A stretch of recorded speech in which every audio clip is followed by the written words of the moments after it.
Hi there, my name is Alana and today I'm so excited to be doing the content creator confession tag. I recently saw one of these tag videos, it was done by Sarah Rose, so I'll leave it linked down below, pop up in my feed, and I didn't watch it I guess when she originally did it, but it popped up in my feed and I just kind of watched it and I thought it was really fun and it got me thinking, and so I thought it would be a fun conversation to have here on my channel.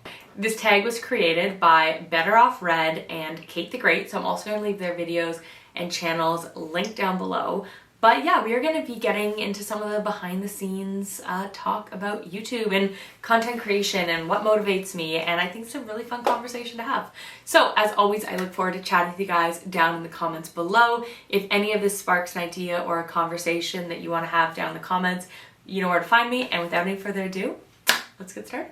Oh, P.S. Throughout the video, I felt the need for a hot drink and a cold drink today. So my hot drink is a cup of green tea. It's in a yours mug. I also have the mine mug, so my husband have mine and yours.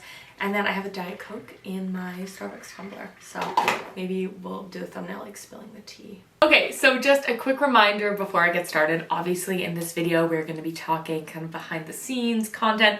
We're not going to be talking really about the makeup that I'm using. So I'll do my best to leave things either linked or listed down below, but without any further ado, let's get started. Okay, so the first question is, how do I feel about the term influencer, and do I feel like I am one? I'm gonna start by saying I don't love the term influencer, mostly because of the connotations it has.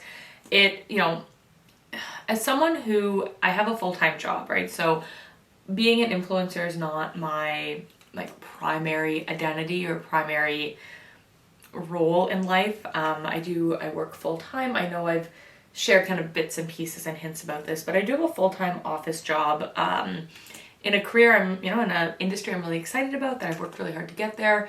And I really view that, if someone said like, what do you do for work? That would be my answer.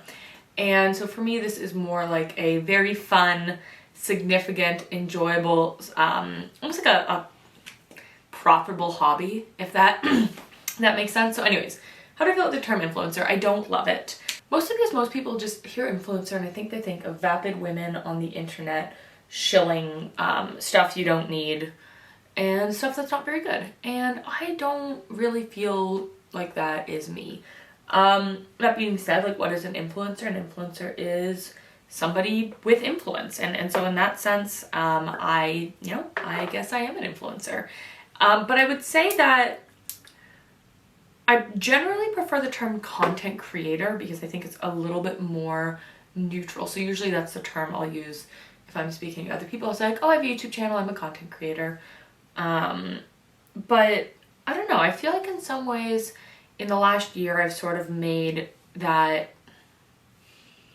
I'm gonna say it's a baby jump. It's not like a huge influencer by any means, but I really feel like in the last year that I've made that jump to being an influencer. And when I think influencer, I mean, obviously in one sense, the sense that we are here on my beauty channel, it's about influencing people to purchase, or I also view it not purchase products. And I know that's obviously a very narrow kind of scape to look at it as, I hope that nobody is coming to, their favorite influencers for day-to-day how to do every single thing in their life. But I feel like I've sort of made that jump to being a bit of an influencer because I now have some people who, they'll comment on my videos, they'll message me on Instagram, they'll comment on my community tab posts saying like, are you gonna buy this thing? Are you gonna buy it? Are you gonna review it? Like, I really want to see your reviews. And for me, that's generally with Charlotte Tilbury launches. Those are my probably what I review, definitely what I review the most on this channel. And so I feel like in some ways I've made that transition to being a small influencer rather than just a content creator, because I do have people, seeking out my opinion and my advice on a product before they make their purchase and really wanting to hear what I have to say about it. And I find that really flattering and very exciting and kind of mind-blowing, but yeah, anyways. So I guess I'm an influencer. Don't love the term, generally say content creator, but I don't mind it. Like, obviously, I hope that I can influence people's purchases, but I also hope that I can influence people not to purchase things, because I want us all to feel beautiful and us to find products that make us happy. Okay, so the next question is, how did I decide to become a content creator? And I guess we'll rewind it all the way back to when I was in high school. I've always loved makeup, and I've always been, I mean, I'm not like a professional photographer, but I've always been pretty good at photography and a creative person, and I've always loved makeup.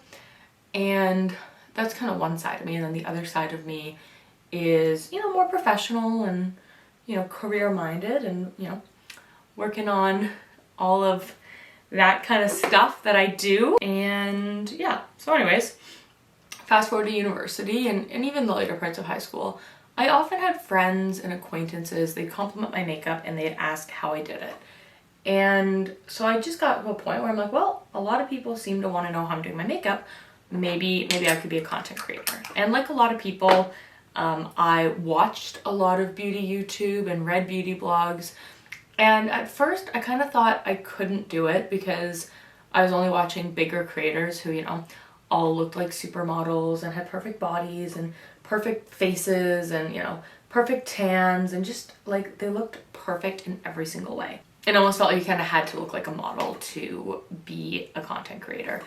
And then I found that there were smaller creators. There were people with, forget under 1 million subscribers, under 100,000. There are people with under 20,000 subscribers who were just normal looking people. I mean, of course, I think they're pretty, but just normal everyday people who aren't makeup artists and, aren't influencers with 1 million subscribers and who aren't going on Tarte brand trips and who just love makeup and love sharing tips. And immediately I found that so refreshing and relatable because I didn't feel like I was being just like sold a product every other second, or that, that I was like constantly just being given ads. And, I'm sure we'll get into that later in this video, but I just felt like they were normal people who conceivably I could be friends with, who had the same sort of, is this worth my money, like consideration, that it's just when a YouTuber with like 1 million subscribers, like, oh, like, is it worth the money? I'm like, I don't know if I trust you on that.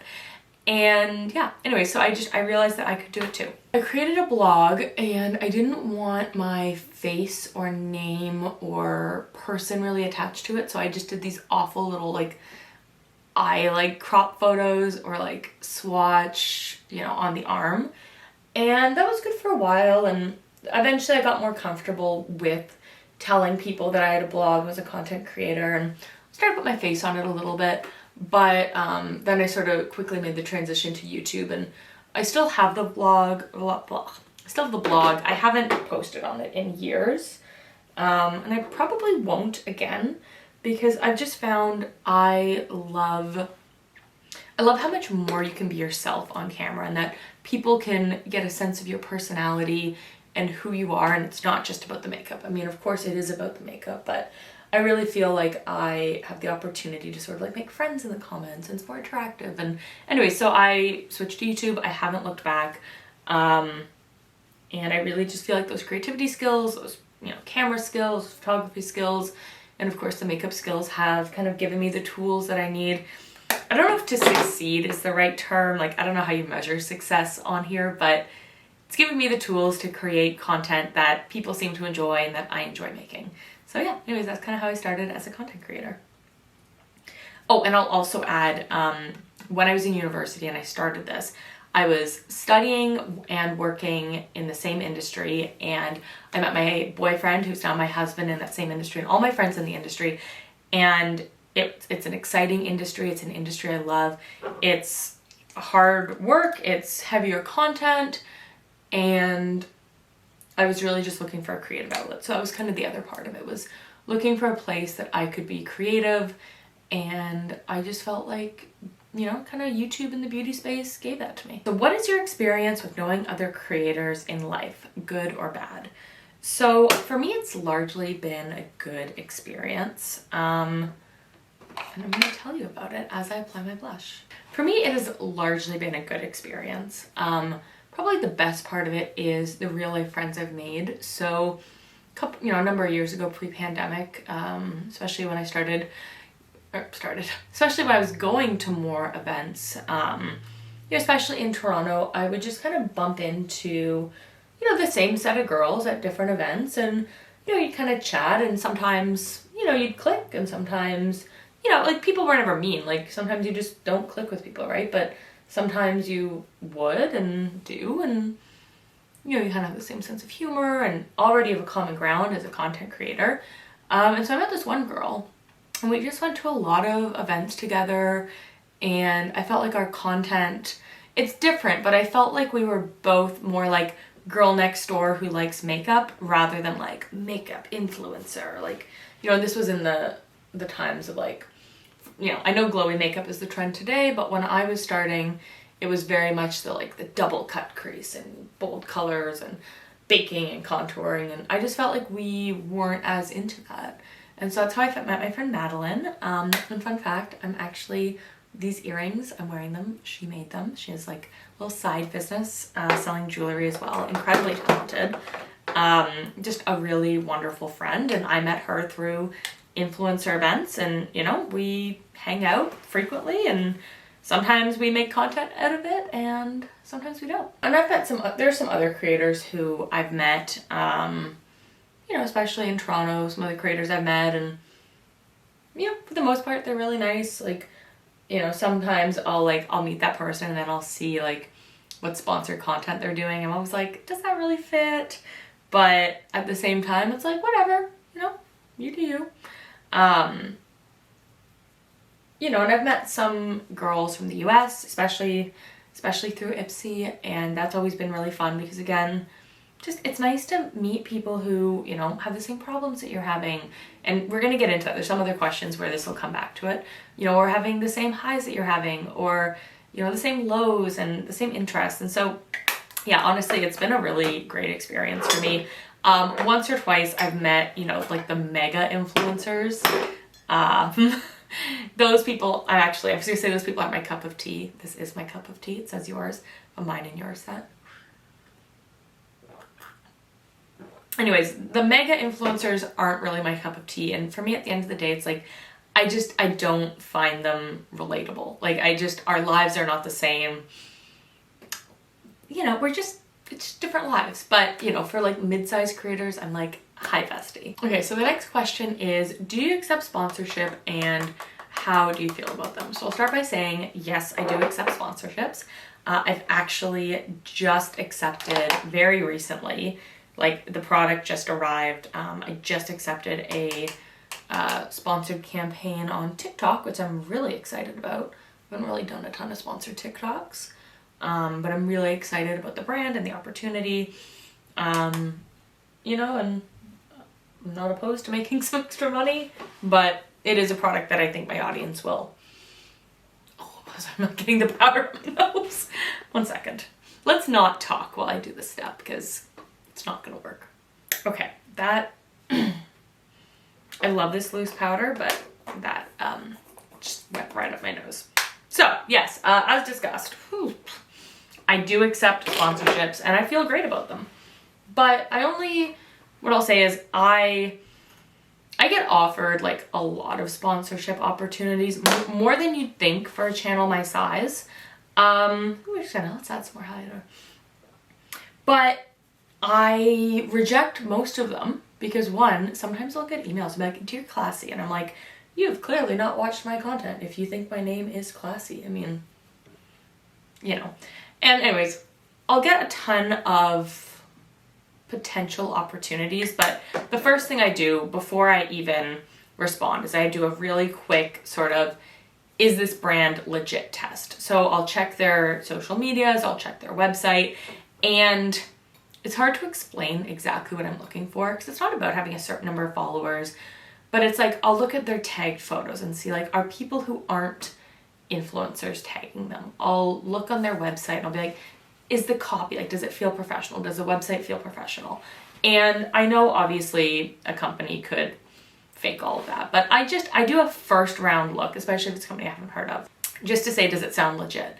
And I say it's not about size, because if it's a small business and we're a good fit for each other, then we're a good fit for each other. Like it's not only, you know, it's not only wanting to work with established brands. Now I'll also say though, sometimes I'll get an email from an established brand, and if the email doesn't sound right, I will go on LinkedIn and I'll check if that person really works there. And sometimes I'll even email the brand's like influencer account and be like, hey, did you really send this to me? And actually a number of years ago when I was just starting out, I got an email from someone who was claiming to be representing like a web company that was working with Too Faced, and they wanted me to go back through my blog post, a blog post where I had paid for every Too Faced product that I was using, and put in, I think they wanted do follow links and that link directly to Too Faced website rather than linking to their product as a no follow link through Sephora. And it just sounded really off. And so I said, you know, I mean, I wasn't planning on doing it, but I just kind of replied like, sure, here's my rate for doing that. But like, it was more like giving them a rate to tell them to go away. And anyways, they were trying to like respond back and were really pressuring me, and it just didn't sound right. So I emailed Too Faced's influencer account person. It's whatever, at the time it was probably like influencer@toofaced.com or whatever.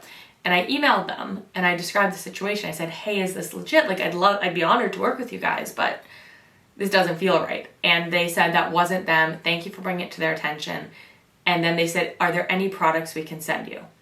And then they sent me this huge box of like Too Faced products. So anyways, all of that to say, I do sponsorship.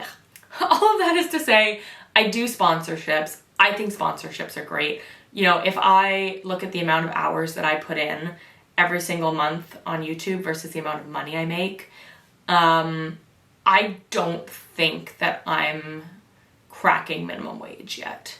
Thankfully, in my day job, I definitely more than take care of that. But sponsorships are a great way for creators to kind of fund the channel. You know, the camera I'm filming on costs money. You know, I had to buy a new dongle today as an SD card reader. That was $50, right? These lights, like everything costs money. And my channel is not particularly profitable. I mean, like I love doing it. I'd love it to be more profitable, but I think that sponsorships are a really great way to have creators make more money. I think what's amazing about YouTube is that it is free content to watch. And so if your favorite creator is able to make a few hundred or 1,000 more bucks or whatever making some sponsored content, that's amazing because it enables us to make the content that you're watching for free, you know? And again, like if you are buying something anyways, just click one of your creators' links because you make more money. Like I had one link for the Nordstrom anniversary sale and somebody clicked it and they spent so much money that I got $40 US off of it, you know? And it's not like life-changing to me, but it all gets put back into the channel, right? It all helps me produce more and better content. So I love sponsorships. I cheer people on when they take sponsorships. I think it's a great opportunity and I 100% take them. The only caveat is it has to be a sponsorship either that makes sense for that person, it has to be disclosed, and it has to be for, I think, a legitimate product, a legitimate brand, which can be a new brand, right? It can be new, but just making sure that you still have those kind of quality controls for your audience. And so because I'm very strict on my quality controls, I don't do a lot of sponsorship, but that's okay. That's okay. You know, they'll come. I'm excited about the one I just signed on to, and may there only be more to come. Have you had an experience with a brand that left a bad taste in your mouth? So the answer to that question is undoubtedly yes. And some of them are more just minor. So I'm not gonna like get into those and, you know, fight people about them. But you know what? I'm actually gonna take a little break from doing the eyeshadow. I'm gonna do my brows first. I always prefer doing my brows first. This is what I get for like talking through a video. So it was at Ipsy in New York, year or two prior to the pandemic. And the brand was Cover FX, which is a Canadian brand that I've always wanted to work with. And they had this contest where you're supposed to post like a selfie or something, use their hashtags, and the 10 people who got the most likes on their picture were gonna get like a whole bunch of Cover FX products. And so I went like really hard. I posted a really cute selfie. You know, I sent it to my friends at home and I said like, hey guys, can you like this for me? Like, I really want to win this contest. And tons of my friends did. And like, I worked really hard for that. And I checked, I was able to sort, you know, their tagged photos by most likes, and I was maybe in like second or third place or something. And so I'm like, yes, like I'm winning. So I followed up with the brand. I'm like, hey, like just checking in on this. And like, this was like 6 years ago. Like, hey, like I'm just checking in on this, like, you know, on the contest. And they were just like, oh, sorry, like we changed, like they basically just said that we changed the rules of the contest after the conference ended. And I just thought that was like really uncool. So anyways, they never sent me anything.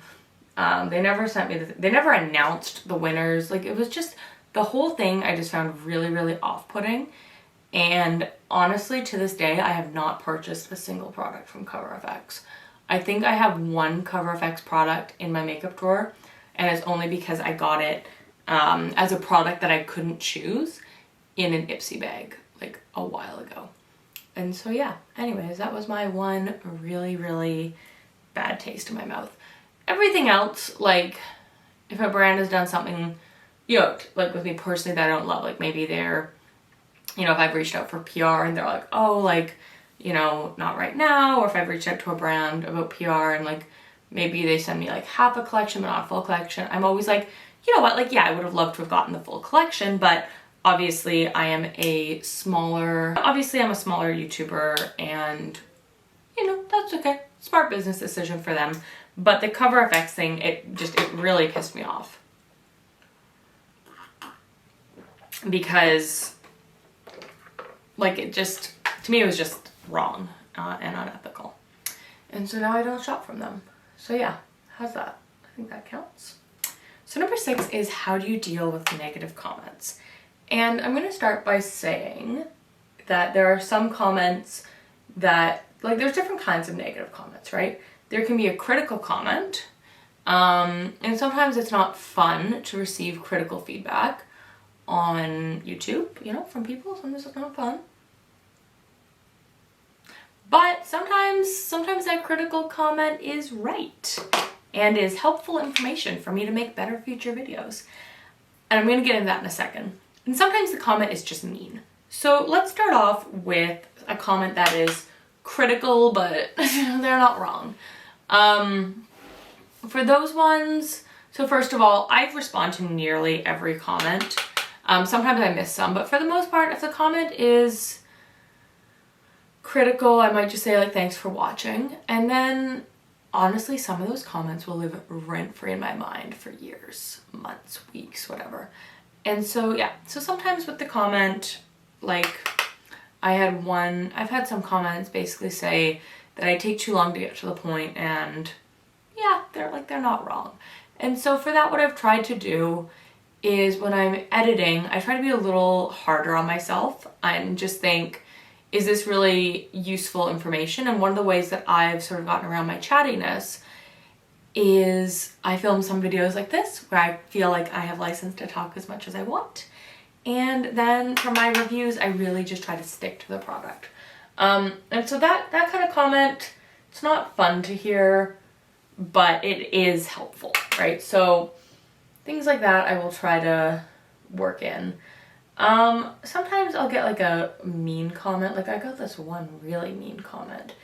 It was probably on my one of my first 10 YouTube videos. And if you know anything about YouTube, it's that, you know, or anything really, like your first YouTube videos are going to probably suck. Like your camera setup is not going to be good.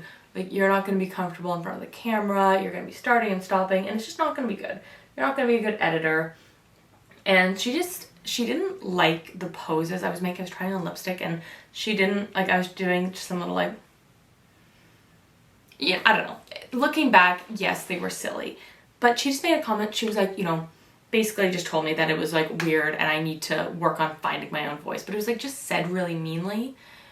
And it was just like, I checked who she followed because like I can check, right, who people follow.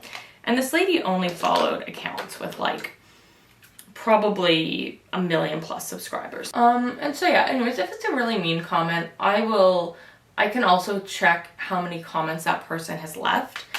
And one of the ways that I sort of sort if they are like a mean commenter and a mean person, or, you know, a normal person, is I'll check what other comments they've left on my videos.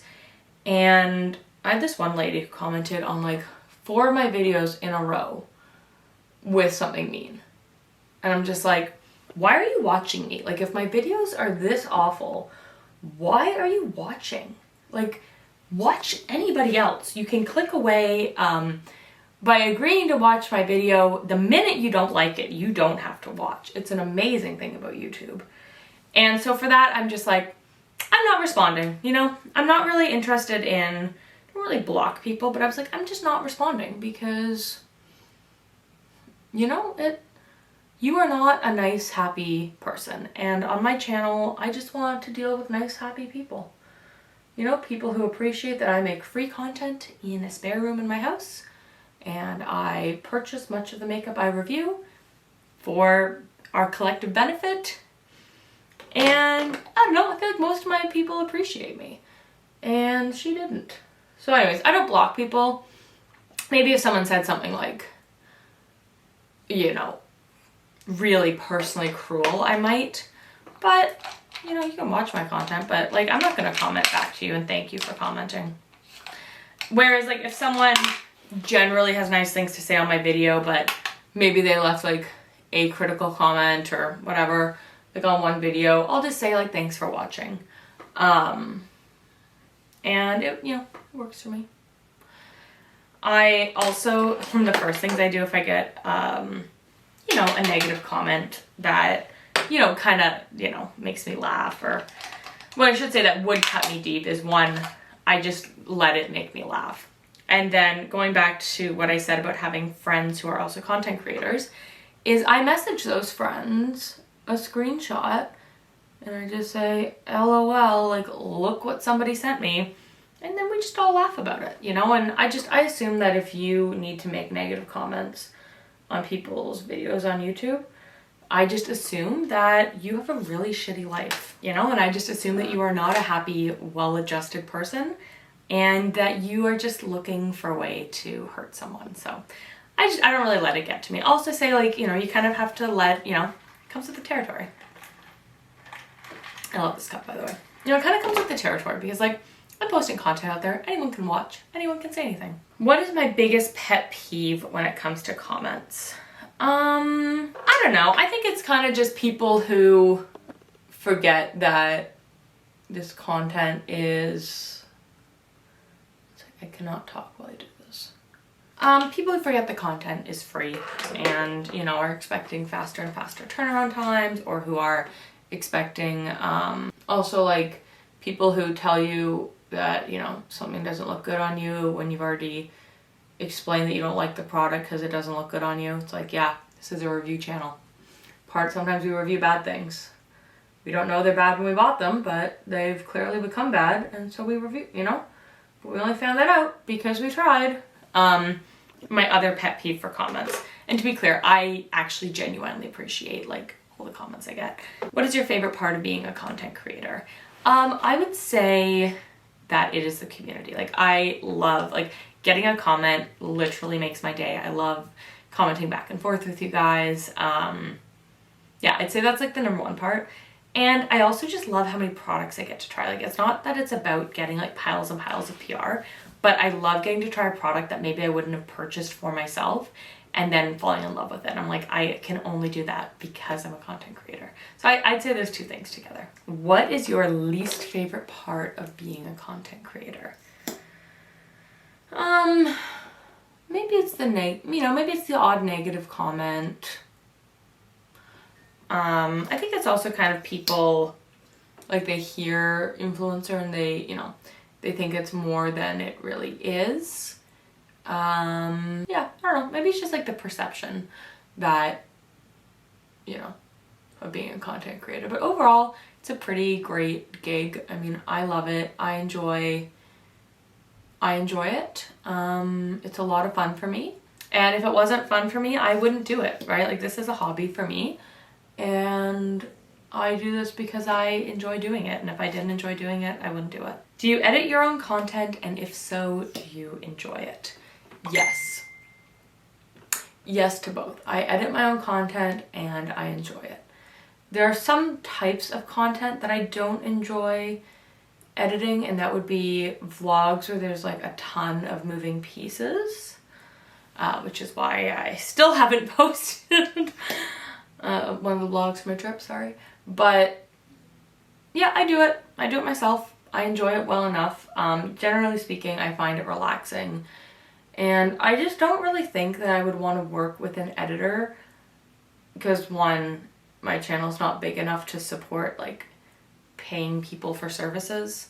But two, like then you have to kind of explain what you want. I just think it'd be difficult because sometimes I don't know what I want until I have the content in front of me. And also, you know, sometimes they edit out things that are embarrassing or weird or poorly said. And I think I would feel like extra uncomfortable if I knew somebody who wasn't me was going to see that. Where do you draw the line in regards to sharing on social media? I would say a couple of things. Let's pick a lip product. Okay, got a lip product. I would say there's a couple of things that I sort of keep in mind. One, I try not to say anything like particularly mean-spirited or rude because, as mentioned, I do have a regular full-time job, and I'm always aware that, you know, anything I say on here could, you know, not that it would come back to bite me because I don't think I'm saying anything that's like bite-worthy. Okay, let's back up as we finish up these last couple of questions. You know, I don't really think that I have anything to say that would have the potential to hurt my career, but it's always something kind of in the back of my mind. So there's kind of that element of, I guess, decorum. And I will say, like, I don't often particularly swear on my channel, and partly because of work, but also because, like, I want my channel to be a place where younger girls, teenage girls can come and learn about makeup in a way that I think is empowering and pretty and centered on self-respect and centered on looking beautiful with the skin you're in and working with the features you have, rather than like changing everything about yourself to fit like the exact beauty norm. So yeah, anyways, I just want it to be a respectful and fun place. So I try to keep the decorum to a certain degree. But still trying to have fun and like let my personality and just kind of like striking that balance.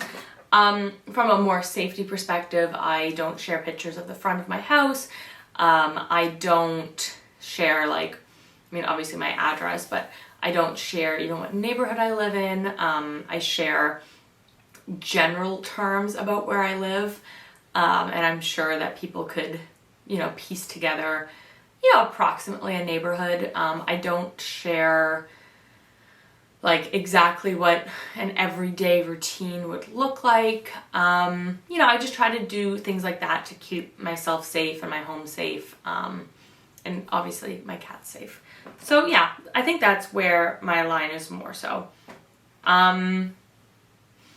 Also, I know that like I have family members who watch my channel, so I just think like only sharing things that I'd be comfortable sharing with reasonably close friends. I guess, well, you know what I mean, more like broad friends, like not just for close friends. I hope that makes sense. What's the one thing you wished you knew when you were starting out? Okay, so I did a YouTuber course with Erica Vieira. It was fantastic. I'm still working through a lot of the advice, but one of the biggest pieces of advice that she gives me, and she's given this to tons of people, is that nobody cares about you like right now, right? They care about the information you can give them, they care about advice, help, reviews, but they don't care about you. So until you've grown your audience with people who love you and they love your personality, then you can do things like a day in the life vlog, or, you know, a really long, rambly, chatty, get ready with me. And you can still do those as a smaller creator, but just don't expect them to perform well. And so I try to balance my content between things that'll help me grow, which is generally speaking content that'll help other people, and then sort of serving the audience I have and myself to a lesser extent with more of a chattier video like this where you can really kind of get to know me. So I wish that I had known that. I also wish that I had found my niche sooner, because when I started my channel, I felt like I had to be everything to everybody. You know, I've always preferred high-end makeup over drugstore, generally speaking, because drugstore formulas have not been very good. And in Canada, drugstore makeup's pretty expensive anyways. So it was like, why not spend a little bit more and go to Sephora? And like a lot of drugstore makeup you can't return. Sephora has a great return policy. So anyways, I've always been more of a high-end makeup girl for many reasons, which let me know if you want a video on that. And I felt like I had to be everything to everyone. So I felt like I had to like talk about drugstore and talk about high-end and talk about products that would work for other skin tones. And eventually I realized that one, I can only really give makeup advice for me, my skin tone, my skin type, my age, my stage of life. And other people can give advice for other, you know, zones and categories, and, you know, and I support them in doing that. Like, I think that's super helpful. And then two, that I don't, like, I can just focus on the brands I like, right? So I've really focused my channel on reviewing as many Charlotte Tilbury products as I can, because I think I am a subject matter expert in Charlotte Tilbury. I think I've got a lot of Charlotte Tilbury advice to give, and I don't need to have that volume of knowledge on every single brand, right? So, you know, yeah, just the niche, just kind of figuring out kind of who I am and what I actually want to talk about, and realizing that it's okay not to talk about everything. Is there any change you'd like to make to your content in the future? Not really. I mean, I'd like to see my content, just again, the quality and the lighting and everything like that, continue to get better. You know, in the next couple of years, my husband and I are hoping to start a family, and so when we do, I guess I'll have to figure out, I don't have an answer necessarily, but I'll have to figure out how do I want to split my kind of beauty and handbag content that I love with, you know, something I'm sure I'll be very excited about and want to share. And so, you know, how would I balance maybe some, you know, motherhood or, you know, kind of baby content? And is that something my audience will be receptive to? I don't know. I don't have an answer, but that's, I guess, an answer I'll have to figure out. Thankfully, we're not quite there yet. What company or collab is your dream? Okay, I'm gonna say two. One would be obviously with Charlotte Tilbury. Not that she needs me to do a collab, but she did recently do a lipstick as a collab. I would love to collab with Charlotte on either a lipstick or an eyeshadow quad, or both as like a bundle. I think that'd be so much fun. Ooh, or maybe doing a one of her like face palettes that has the eyes, the cheeks, like all of that in one. I think that would be a ton of fun. You know, probably unrealistic, but I think that'd be a ton of fun. The other collab that I would love to do is a purse collab. I would love to collaborate on designing a handbag. I think that'd be so much fun. Yeah, I think it'd be so much fun. I would love to do that. So those are probably the two collabs I'd love to do. What other creator do you admire or want to work with? I don't know. Like, I mean, I would have said Morgan Turner, but I've already got to do, like, we've already collabed and that was a ton of fun. I don't know. I don't really feel like any collabs that I want to do are like out of reach, in a sense that, you know, I'd rather collaborate with people who I'm like friends, or at least like blogger friends with. You know, sometimes like, you know, you'll DM with other creators and kind of get to know each other a little bit that way. Yeah, I don't know. I don't know. I haven't really been thinking about a lot of collabs lately. Lately, I've just been thinking about what can I do to make my content better, but maybe in the fall. I don't know. If there's anyone you think I should collaborate with, like, leave it down below. I don't know. I mean, like, Allie Lines would be really cool. Like, Allie, if you're watching this, hi, call me. Never met her. We haven't really, like, interacted in DMs. I don't know. She just seems really sweet. Okay. What other creator, oh, we already did that one. What kind of content do you hate? Okay, this is what we are ending on. Okay, I've got a couple of answers. One, it's not that I dislike hauls, or I do hauls, or like PR hauls, like I kind of enjoy those, but I hate watching PR hauls when the influencer just seems bored. It's like they're desensitized to the amount of stuff they get, and they'll be like looking through it, and I'll just be thinking like, forget like if I would be excited to receive that. Like anyone watching that would probably be over the moon to get like 2 of the packages they get, and just kind of watch them like, oh, another one of these, another one of those. And then it's like you never see that makeup making its way onto the channel. And like when they're just really open about like oh, I'm just gonna put that in the giveaway bin. Like, yes, it's great that you're giving it away. And like one thing I try to be really discerning about when I receive PR is this a product I'm going to enjoy and feature on my channel, or is this a product that's probably not a fit for me, my skin type, my complexion? If it's not a fit for me, I'm going to rehome it either through a giveaway or giving it to friends and family. But it's just when they don't seem grateful. I'd say that really irks me. Then the other one that really irks me, I don't know. I mean, a lot of videos, if I don't want to watch them, I click away. I would probably say people with annoying voices. For me, like, I don't care how good your content quality is. If I don't enjoy the sound of your voice, I'm not gonna watch. And I'd say the other type of content I don't enjoy is, I don't know. To me, at the end of the day, it's just people who are out of touch, right? So whether that is through PR videos, vacation videos, like just people who aren't grateful for the incredible amount of things or the luxury that they get to live. Largely, for many of these people I watch, or don't really watch, but have seen in the past, because of the people who are watching them. It's like the people who are watching you don't have that. So just like be grateful. You know, like you wouldn't have what you're having without the people watching you. So yeah, I don't know. I hope that kind of makes sense. It makes sense in my head. Anyways, I hope that you enjoyed this video. I hope you found it fun or interesting, or maybe if you want to learn a little bit more about me and kind of behind the scenes, I hope that you found it helpful. Anyways, thank you guys so much for watching. I'll see you soon. Bye.